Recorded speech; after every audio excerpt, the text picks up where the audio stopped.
Hey, it's Cosm and John with your daily Google News, and today we're talking about Is your smart shopping campaign just a glorified remarketing campaign, and how to fix it? there's Bam. I'm excited about this because the more accounts we audit, the more I realize that, man, Google lies. They just Yeah, reach with both hands and take credit for basically everything. yeah. And you know what's funny is they've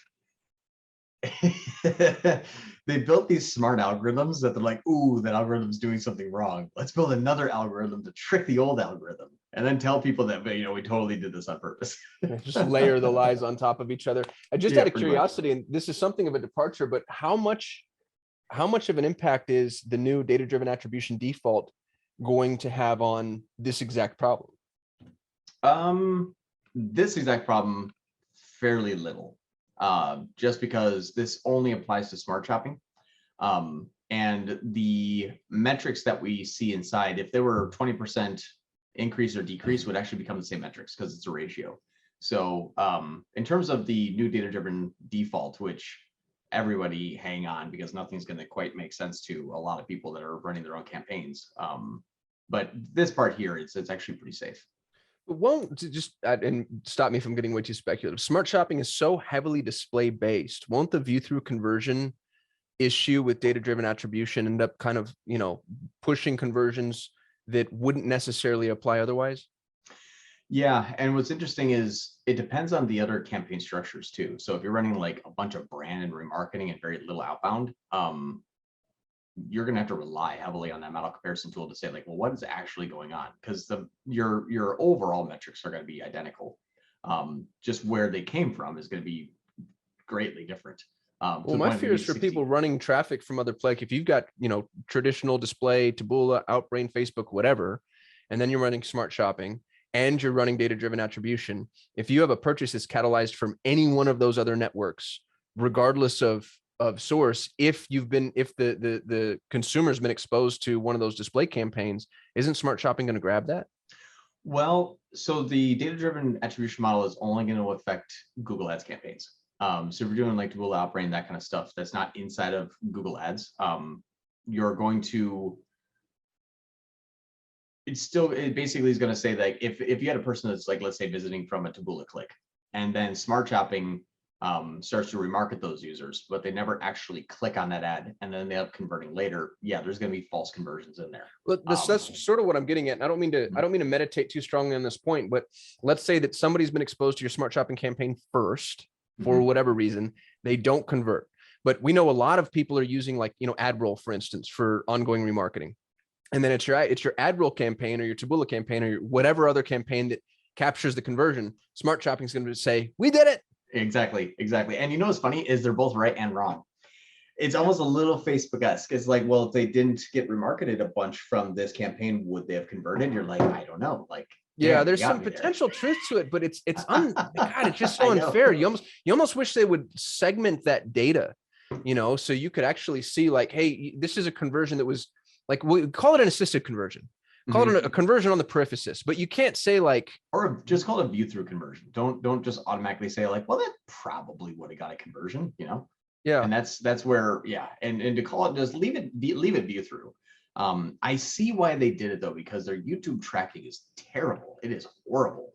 Like if you see 12 YouTube ads, and then you Google the brand name and they see that happening like 100 times a month, they're like, well, crap, how do we tell them that this YouTube campaign is good and to keep spending money on it? But just, give them some conversions, like that's basically how it happens. Toss a couple conversions their way. Yeah. People love conversions. And don't shut it off yet. It's actually doing something. What? I don't know.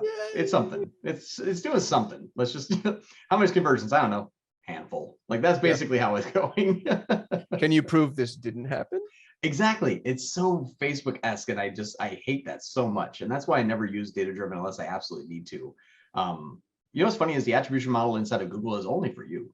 It's really, that's it. It's Google knows what actually happened. That's why they're saying like, hey, this actually happened, so let's just throw some conversions over there. Well, hold on, pause there for a minute though, because doesn't the attribution model change the way that Google optimizes? Like as soon as we started using first click for smart shopping, it improved the efficacy of the campaign. And then that's what I mean, like it's only there for you. So and if you let everything run wide open without any goals, it doesn't matter what your attribution is. Like, hey, all campaigns are, maximize conversions, and they all get $50 a day. And regardless of what happens, regardless of what the metrics say, I'm just never going to change. Your attribution model can be linear. First, it doesn't matter. It's not going to affect anything in the campaign because your settings are running wide open. But if you said, hey, I need this campaign to get this goal, and I need this campaign to support it, and I'm going to ignore my brand, that's when the attribution is like, okay, so you set up these goals for these campaigns. How would you like to attribute the conversions to those campaigns? Well, and that's where it's dangerous, because you're going to tell Google, hey, here's how I'm grading you. So you're giving Google a report card, and Google's going to live into that report card. Yeah, and it's like 2 buckets. Like, I need this performance, so I'm going to append these sales this way in order to set myself up for the most amount of success. And yeah, so it's not really, I mean, it's just for you on the front end. I see where you're saying that, but on the back end, it impacts the way that Google optimizes your campaign. So you have to be careful with it. Yeah, exactly. Like, when I say for you, I mean, like, you have to be very well in your knowledge about how you're both attributing and measuring those campaigns. Because if you're attributing and measuring, if one of them is wrong, things go haywire. Either campaigns you didn't want to start to skyrocket, or campaigns you don't care about look really great. And that's where it's like, if you're going to set a goal, and that's the thing that people just look at, like, oh, get a 300% ROAS. It's like, well, you're not attributing any conversions to that campaign. Why? Well, it's last click and running brand, and 46% of your conversions come through your brand campaign. So now you're saying get a really high goal, and then, but I'm gonna give you half the conversions you deserve. Why isn't it working? The attribution model is just as important as your bidding strategy and your goals. And people only look at the bidding strategy and goals, and never at how they're attributing those conversions. It's unbelievable. Well, and that's where data-driven goes off the rails again, because it's splitting conversion values. Yeah. Especially with smart shopping, because smart shopping is, multivariant, multifaceted. There's multiple campaigns at play. Even Google is starting to remind you now. And what we're going to be covering today, you'll see Google's like, okay, if you did this, make sure you change your ROAS goals, because this is going to look different now. It's actually pretty interesting. And then people don't quite understand how this works. And so you see a lot of like, I added 1,200, and I went that down to 2. And then I took my ROAS goal and changed it from 50 to like 800. And then I removed the budget. I'm like Google right now is just like, I don't know what you want. And that's what's funny is everyone tests. It's like, okay, today I'm going to go for a jog. I'm going to use my left hand to walk. My right foot's going to float. I'm going to drag my face. Like, it's just not going to work. Like, everything has to work succinctly. My arms have to be doing this. My legs have to be doing that. My head has to be looking straight. And if those are not all functioning cohesively with each other, you're not going for a jog. You're going to the hospital, because you're going to fall over. Like, that's how what an interesting analogy. So machine learning, in a lot of ways, what Google is doing is it's giving you the ability to algorithmically control each limb independent of each other. But as of yet, there's no way to just say, send the body that way. Right. Like, Google will allow you to say, send my leg backwards and my other leg forward. And it's like, all right. And you're like, why isn't it working? Because you told me to do something wrong. There's no like, hey, this isn't going to work. It's not going to function. Yeah. I said in one of my other videos, it was a rude thing to say. And I wish maybe you can help me fix this analogy, because what I'm about to do is I'm about to backhanded, not even compliment, but just backhand people that, aren't fully versed in Google Ads. But I said, what Google's doing is they're handing toddlers handguns. They're just like, here you go, like, best of luck on your hunt. Pretty much. Yeah. That's kind of what it's doing. But handguns come with manuals. And safeties, generally speaking. Yeah. Right. Like, they come unloaded with a manual. Like, Google's just like, hey, we're not sure how many bullets are in this, or even if they're the right caliber, but good luck. And like, so I'm not going to tell you which way to point it. Yeah. Right. Yeah. And that's the point too. Like business owners shouldn't have to learn Google Ads. This is a triple PhD undertaking. It is. And Google is putting us, man, for the longest time, I've been telling you this forever. I've been telling our subscribers, like, it's only a matter of time till Google puts us out of business. I am 100% 180 on that paradigm now. When I see what they're doing, it's like, oh God, you just made it harder. Yeah. It's like the brain surgeon that gets like all of a sudden this new machine comes in that no one knows how to do it. It's like, you need this thing to complete that. And if you the machine is more complex than the brain was. Right? It's like, I can do brain surgery all by myself, but with this damn thing. And there's 75 buttons and they're all just acronyms. You're like, I have no idea what to do now. It's like, but your ROAS is too low. You're like, what is that? Like, yeah, we're dangerously close to the just hire us narrative. So let's For those that actually want to do the deep dive, I know. For those that just want to do the deep dive and really want to learn it, we'll dive in and we'll teach them. But for those of you that don't, just hire us. It's easy.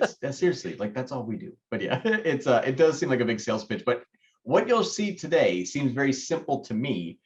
And if it's like holy crap to you, either stay tuned and keep watching videos or give us a call, because this gets deep. It's amazing. Cool. Ready to go? Let's do it. I'm excited. All right. So I'm going to show a client a campaign. This account has been active for I think like a year and 10 months now. So it's got some good pedigree, probably longer than that. Here's what's interesting. So smart shopping uses a very simplistic bidding strategy. There's only one, and it's maximize conversion value. Maximize conversion value, and this is where people look at it like, well, you can set a target return on ad spend goal, but still maximize conversion value. But here's what's important, not maximize conversions, maximize conversion value. Stupidly distinct difference, and here's why. If we look at, I don't know, let's go back to November. So let's go back to November, and I asked Google, hey, where have my conversions been coming from my new and repeat users? And it says, okay, great. In November of 2020, you had 19 sales of new people and 10 sales of returning. 2/3 of your sales are coming from new customers. The 9 unknowns, we're just not going to count those right now.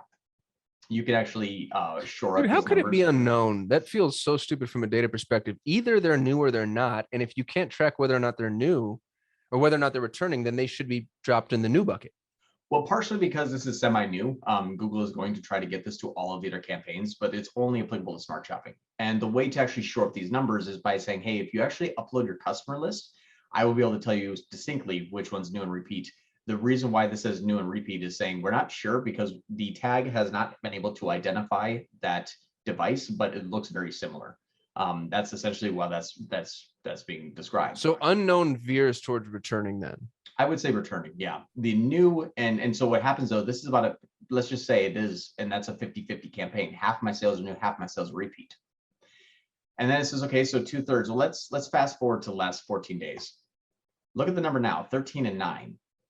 These numbers are now, if we're just simply not counting it, it's more than 2/3. This is almost half. It's 75% now are returning customers. Well, why is it veering towards the returning customers? Well, make a custom column of average cart value, and it's the conversion value by conversion times divided by the conversions. And what this is basically saying, hey, you made $1,000 and you had 10 conversions, your average cart value is going to be $100. So now let's look at this in comparison to the new and repeats. So average cart value, now we say, okay, well, new people here, they spend $155 on an average cart value. Makes sense, they're brand new to the company. The return visitors, your people that are like, your gold, that just love your brand advocates, they return all the time and purchase, they spend $254. Well, if you were a Google machine and didn't really care about anything other than just data, what would you say maximize conversion value would go after? Yeah, we're going to go after the returning customers because they're bringing greater values. Exactly.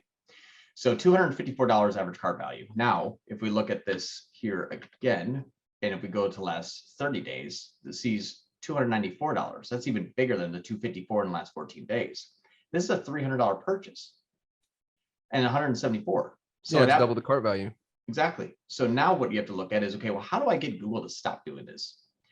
Inside of your settings of your smart shopping campaign, there's a conversion goal here.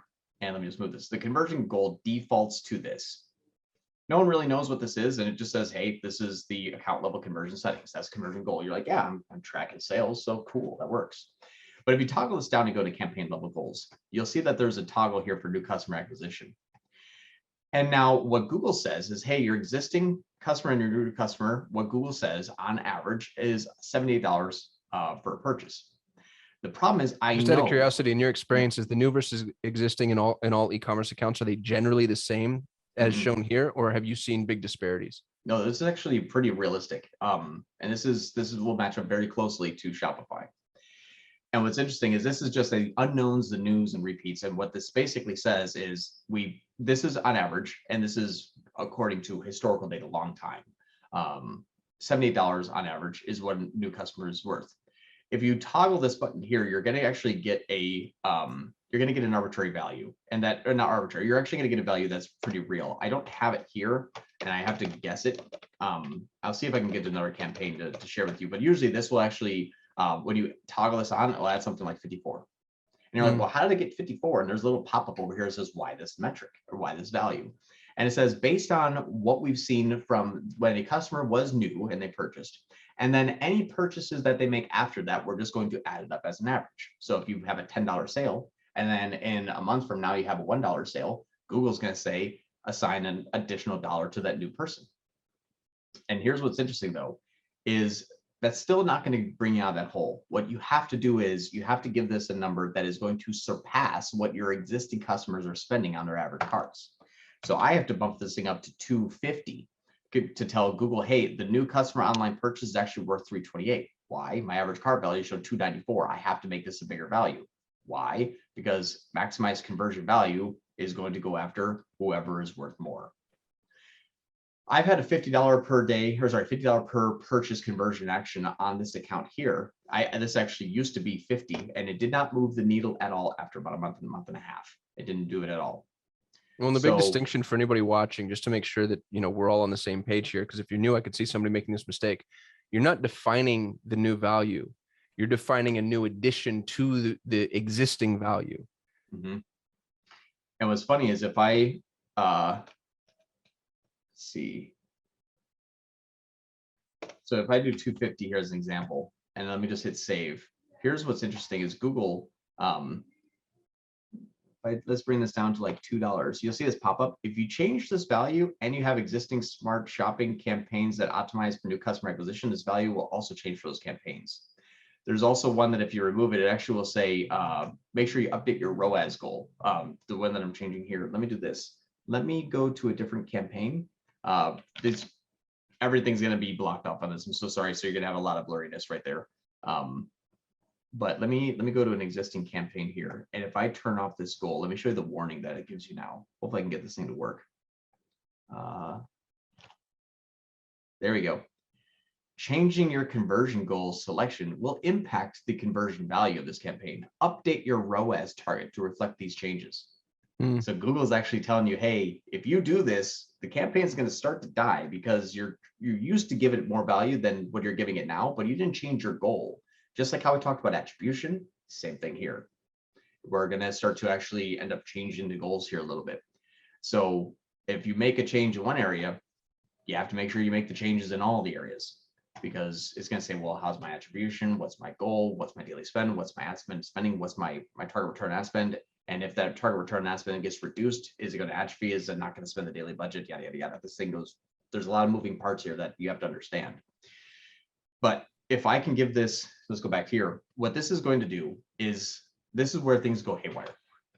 If I put a $250 purchase value on a new customer and they spend $1, using round numbers, they spend $1, Google Ads to say, hey, congratulations, you got a conversion, and they spend $251. Why?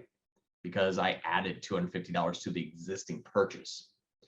I'm doing this on purpose though. I'm telling Google artificially, this is why I'm saying Google built an algorithm to trick the original algorithm, because the original algorithm says, well, it's 6 times cheaper to get a returning customer, and they spend twice as much. So just put the ad spend there. And then you start to scale, and you see the clicks and impressions going up, but the sales stayed about the same. Why? It's because you're going after a heavily diluted audience that's still going to click on the ads. They like working with you. They order from you all the time. They want to see something new, but they're not ready to buy yet. No one just wakes up one day and be like, oh my God, I need more product, because they're spending more on their ad spend. You know, it doesn't work like that. You can't scale repeat. You can scale new. But if like Google will allow you to spend more on repeat, they just won't have a higher sense of urgency to buy.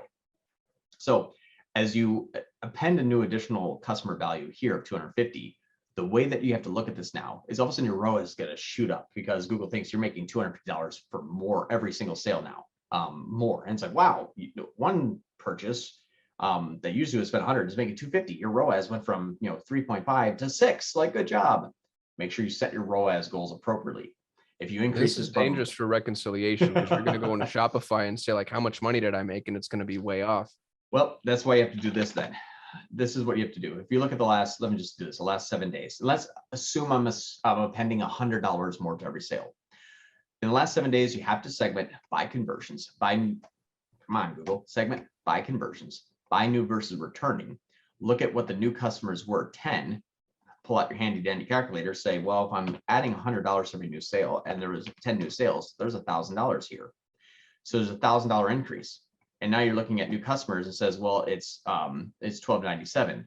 Okay, so $1,297, this is actually $297. So I have to take $1,000 off this number.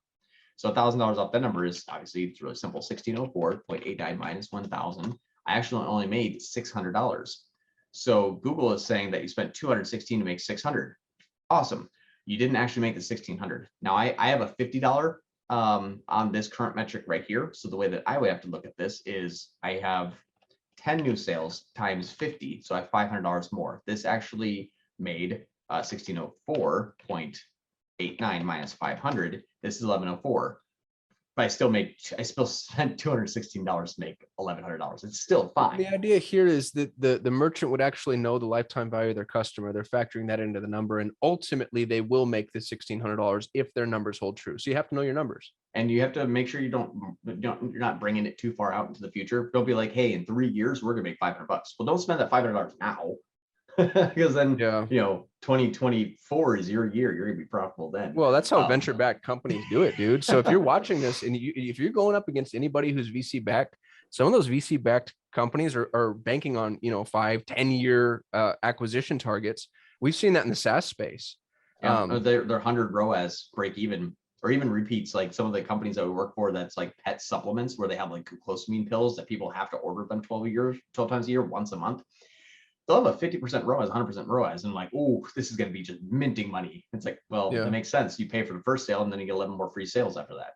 Where this gets inflated, though, is when Google actually does, because it's still capturing return customers. Mm-hmm. So when Google does capture the return customer, you've counted them the first time at the inflated rate, and then Google counts them the second time at the rate that you were expecting to be able to use in order to justify the inflation, and now you actually have inadequate data. Hyperinflated, yeah. Right. The way to combat that, though, is then just turn this from every to one. And this isn't just counting one purchase. This means how many purchases will you count off of one click? So if you change this from every to one, it says, okay, one ad click, one sale.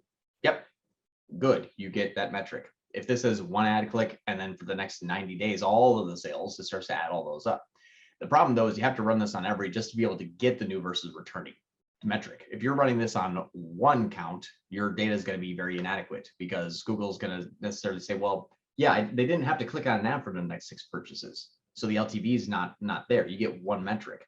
But if you're only going after new customers and that's all you want, then that actually might be the strategy, is changing the conversion from every to one.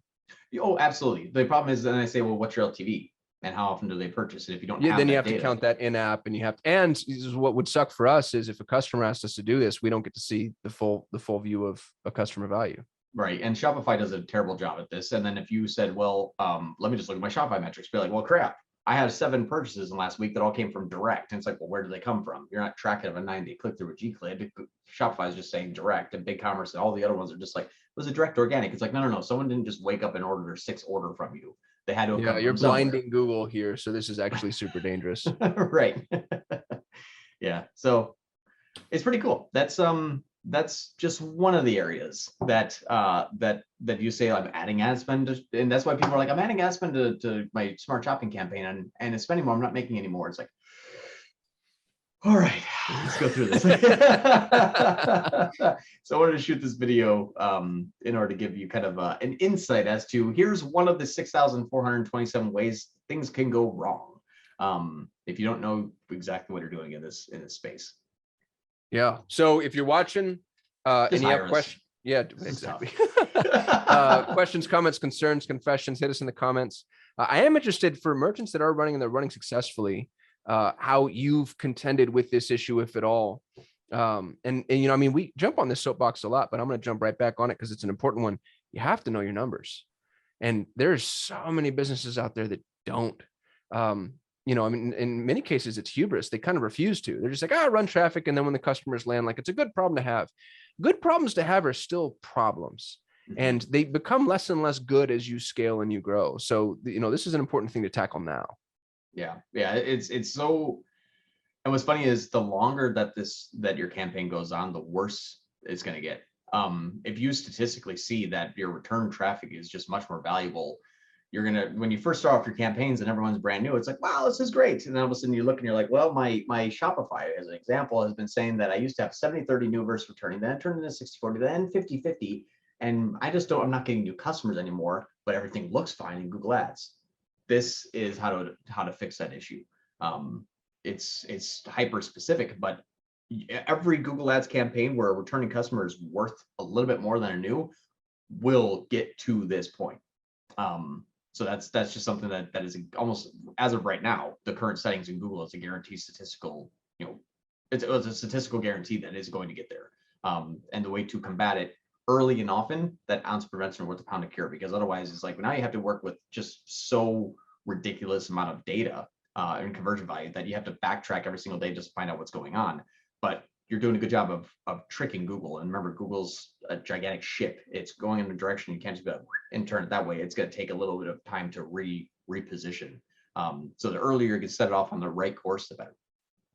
Just real quick, brief aside, talking about, like one algorithm that's used to fix the other algorithm or stacking some of these issues. Google has the new automated price adjustments. And I can see that going off the rails because you give Google the ability to automatically adjust the price on a product based off of what Google sees in the organic ecosystem.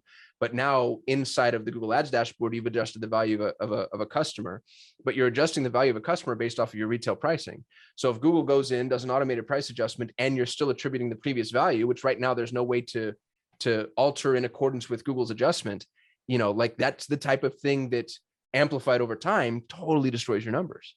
Oh yeah. Yeah, and that's where this, and if you have a lot of cooks in the kitchen kind of thing, if you're not having one specific resource, knowing okay, my attribution, my budgeting, my return on ad spend, the seasonality adjustment, plus my new customer versus returning customer adjustment, and here's actually what's going on. If two people get in there and make simple changes, it's over. Yeah, it is. It's over. It just doesn't make any sense anymore to anybody, and no one knows why they're going on, and then they call us. If you're watching the video, like, comment, subscribe. We shoot a video every day. This has been your Daily Google News with Kasim and John. Peace. Thanks. Thank you so much for watching. If you enjoyed the video, please give us a thumbs up. That lets YouTube know we actually know what we're doing. We shoot a video every single day, so if you want to be notified, hit that subscribe button. And if you have any input, don't hesitate to hit us up in the comments. We'd love to hear from you. We get very little human interaction. Thanks for supporting our channel, and hopefully I'll see you tomorrow.